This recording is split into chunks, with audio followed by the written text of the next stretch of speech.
Peut-on installer Windows 11 sur un PC non compatible?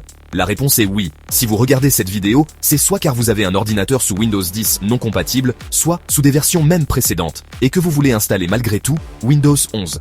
Alors deux choix possibles, soit vous achetez un nouveau PC, soit vous gardez votre argent, et vous paramétrez stratégiquement votre ordinateur, même s'il n'est pas compatible, pour passer à Windows 11.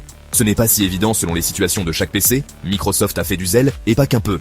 Petit 1, pour les problématiques concernant par exemple le TPM 2.0, vous pouvez essayer de mettre à jour le BIOS de votre ordinateur si vous vous en sentez le courage et la capacité. Cela vous permettra éventuellement d'appliquer les modifications nécessaires.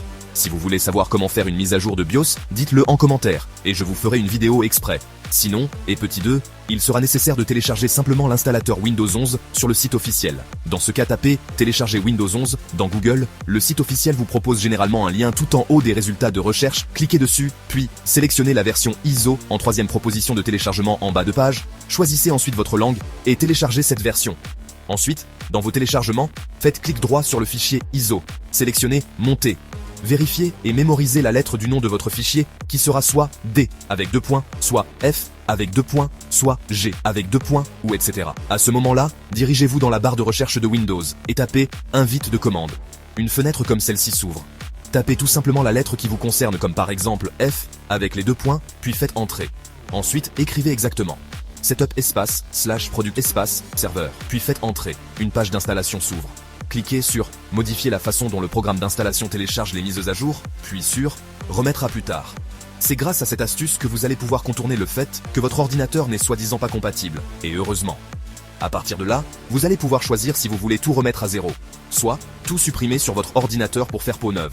Mais il ne restera plus rien de ce que vous avez installé ou stocké jusqu'à présent, il faut le savoir. Soit vous sélectionnez « Conserver des fichiers »,« Paramètres » et « Applications ». Puis, sur cette dernière fenêtre qui récapitule votre choix, cliquez sur « Installer » et ensuite, l'installation se lance. Ne touchez plus à rien, l'ordinateur se charge de tout. Il va redémarrer tout seul une fois l'installation terminée et vous pourrez ensuite reprendre la main. Par contre, attention, si vous choisissez de ne pas acheter un nouveau PC ou de ne pas mettre aux conditions Microsoft les configurations de votre PC et que vous choisissez ce chemin vers Windows 11, Microsoft souhaite prévenir que, pour ne pas être surpris, ils ne sont pas sûrs que ce passage de porte en force sera prospère dans le temps dans votre utilisation de Windows. Néanmoins, beaucoup ont déjà appliqué cette méthode et s'en portent très bien. J'espère que ces informations répondront à vos questionnements. Je vous dis à très vite pour de nouvelles informations intéressantes. Horis vous salue.